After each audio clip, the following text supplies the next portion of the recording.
Welcome to the Underground Research Institute. Dr. Anonymous back at your ass again. Well, I see that you guys have all been deceived like sheep once again. This is a long overdue report. That's not really a report. The report is done, but you guys are not gonna get the report. You're gonna get the synopsis.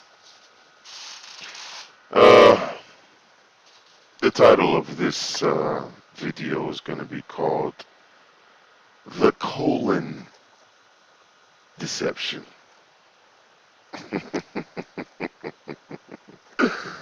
Oh man, you can play with that a little bit, I guess.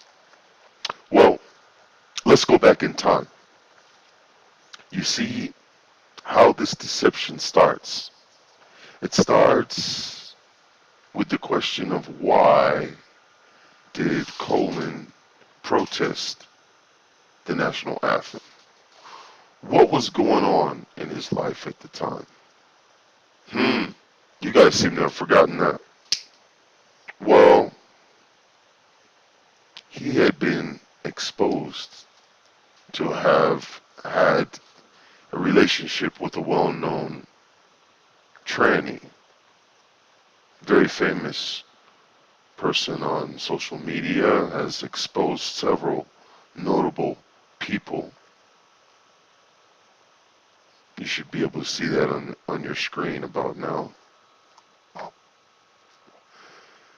So it was an opportune time, as you know, even though society is moving towards this gender manipulation and sexual manipulation. One thing that has happened with the NFL still has not openly accepted homosexuality. And we've seen that, that's very clear. With a quarterback being the leader of a team and such an icon and such a very talented player that Colin or whatever you want to call him was, the 49ers and the NFL could not take the backlash of him actually being exposed. So what happened was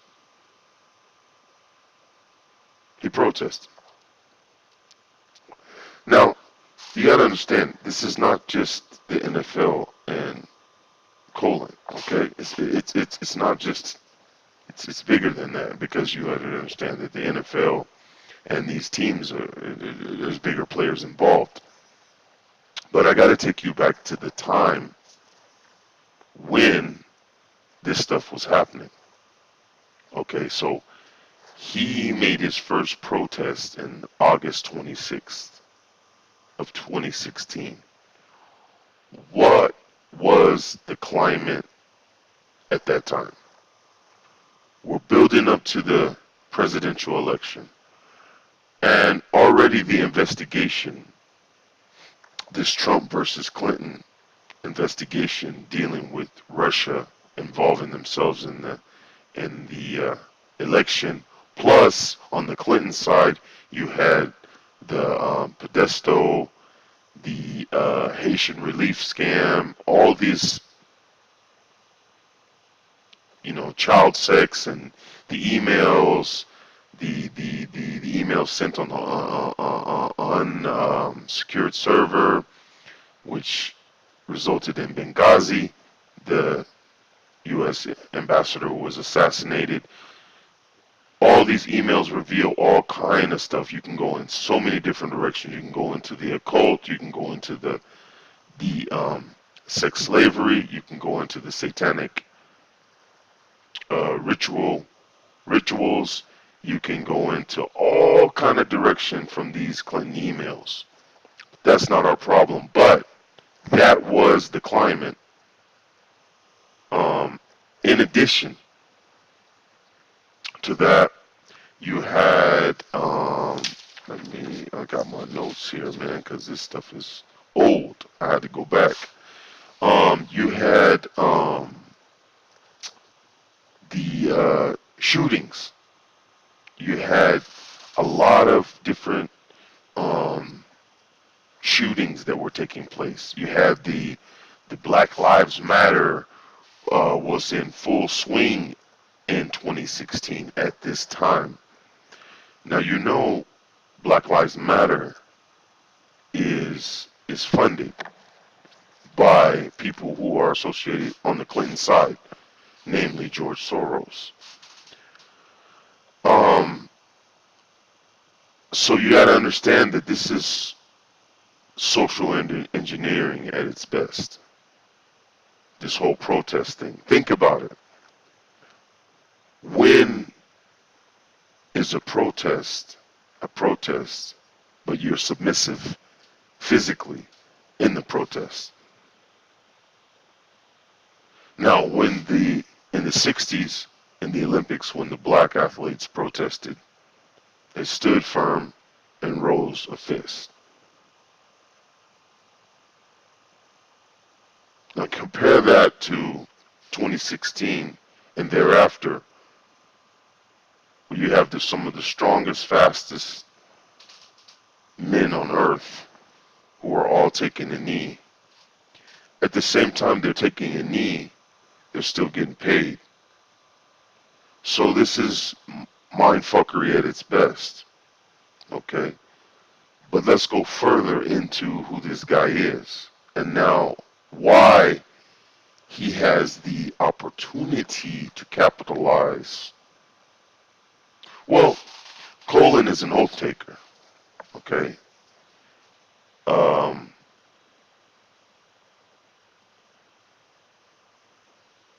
he's a member of the Kappa Alpha Psi fraternity. Now, you need to look into that. Why? Because if you understand the history of saying the oxymoronic term of black Greek fraternities, there is a substantial documented history of homosexuality in those groups. And it's undeniable. It's been the secret. But if you really look at who is successful in America and black, you will find that the vast majority of iconic or successful black males somehow happen to be oath takers. And that's just the way it is. The Kappa Alpha Psi fraternity in particularly anyone who's gone to any college, university in the United States would know that during your time in college, if you were around any Kappas, surely there was one or two or three that you just felt, this guy's gay. In addition, Omegas, who generally are the bigger, buffer guys, but also you always had the weird situations that came up, but there was no clear evidence, kind of thing with the Omegas, little strange behaviors and stuff like that. This is years ago for me, at least. But anybody who grew up on any college campus, just they saw some different shit from from those fraternities, namely Kappas, Omegas, and Sigmas.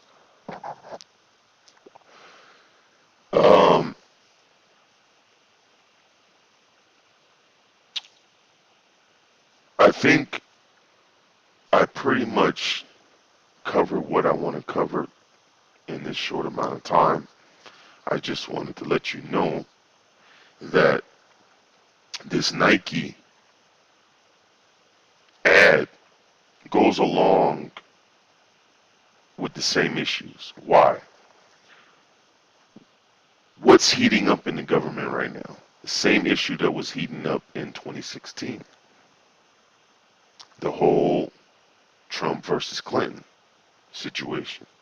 It's still heating up. The same players, Sessions, what is the guy's name? Seth Richards. All of this stuff is intertwined and interconnected, and it's like an onion that you have to peel off a layer and discover a new thing about the situation. But it's the perfect timing because it's the perfect distraction because everybody will start to look at that Nike ad and talk about it when they should be paying attention to something else. And you have to understand that this is they showed you this in the movie Wag the Dog. In the movie Wag the Dog, the president is involved in a scandal with a young girl, underage girl, pedophilia scandal. So they get Hollywood to create a war in the studios. It's called Wag the Dog. It's a whole movie. You got to see that. And so, if you're watching the news, you got to learn how to read in between the lines. You have to learn some principles of research. You have to be a reader. See, we live in an age of information. Collecting information is an education. You have to start to learn to educate yourself about things that are going on in the world. That's how a person like me can see through the bullshit of a lot of YouTubers. Quite frankly, I never shared this before, and I'm not going to share the methodology. But since some of the people that are going to listen to this also listen to other channels, I've never used any tactics similar or even close to what Folks Alerts does. However, I and others that I know and work with, we have exposed not in the way that you're typically usually familiar with. Because when you're in the information game, you're able to expose a person in a different kind of way. You don't have to broadcast your exposure on the YouTube. What happens when we expose people in the past? They just close their account. They don't come out anymore. They're done. And there are several famous YouTubers that you don't see around anymore. Or they've come out of the fake identity, which we busted, or caused them to close their account, and they came out as themselves. There are several. If you've I don't know how you guys, maybe you look at YouTube like television. I use YouTube as a tool. And I've been on YouTube since before it was even popular. And that's why people like Sonetta, Sarah Sunseti, Irritated Genie, who else? Boyce Watkins, Queen Noble. I like to call him Queen Noble. And there's just tons. I can't name them all. I'm naming all the black ones. But we can name the other ones. We can Mark Dice. That's another one. Well, that's not like a fake YouTuber. That's more like a guy who's on the payroll. He's got a hand up his ass, you know. And there's a lot of people with a hand up their ass. Tommy Sotomayor is a person with a hand up his ass. Alex Jones, who just got censored as a person who had a hand up his ass. That's why he couldn't talk about certain shit. And that's why in court, in his divorce, he said it's all entertainment. You know, and that's the thing about it, is people have platforms where they're mixing entertainment in with fact. And fact isn't truth. Fact is just documented.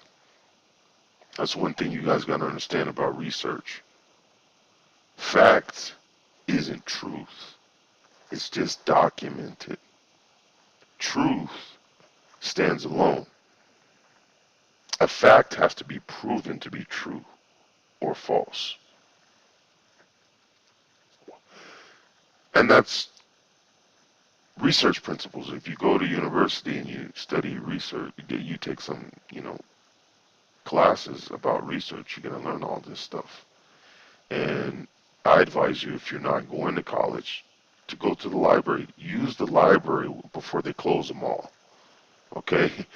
You guys gotta stay the fuck off that Google shit and get in the fucking library. Or,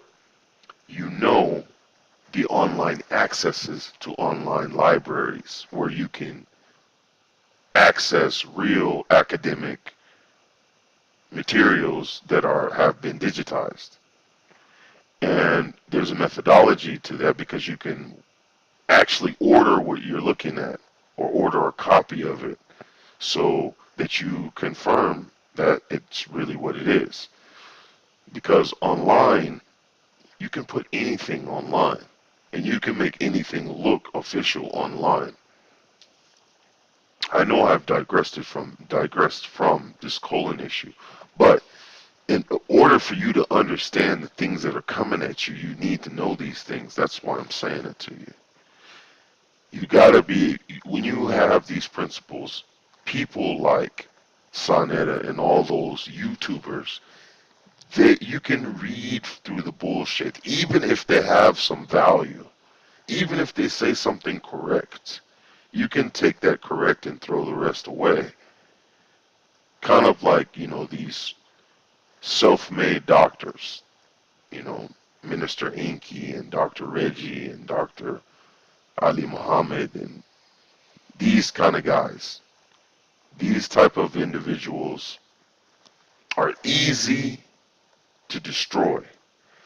I mean, a person like me, Dr. Anonymous, if I were to ever debate anyone, literally anyone, who's ever shown up on Sonetta TV, they get utterly destroyed. Probably the only one that would hold weight in this conversation, and that's just because he's been academically trained and he knows how to put a really good argument together, and that's probably Dr. Wesley Muhammad. And I'm not affiliated with the NOI. I don't believe in that. I don't believe in spaceships and all that old shit. And I'm definitely not down with Scientology. So I'm not saying that because I'm with them. I'm saying that just because I know he went through some educational process in which he learned research skills. Now, I'm not saying that you have to go to college to learn how to do research. You don't. But you do have to learn some principles of research so that you avoid things like confirmation bias, emotional biases. One has to separate emotion from research. You see what I'm saying?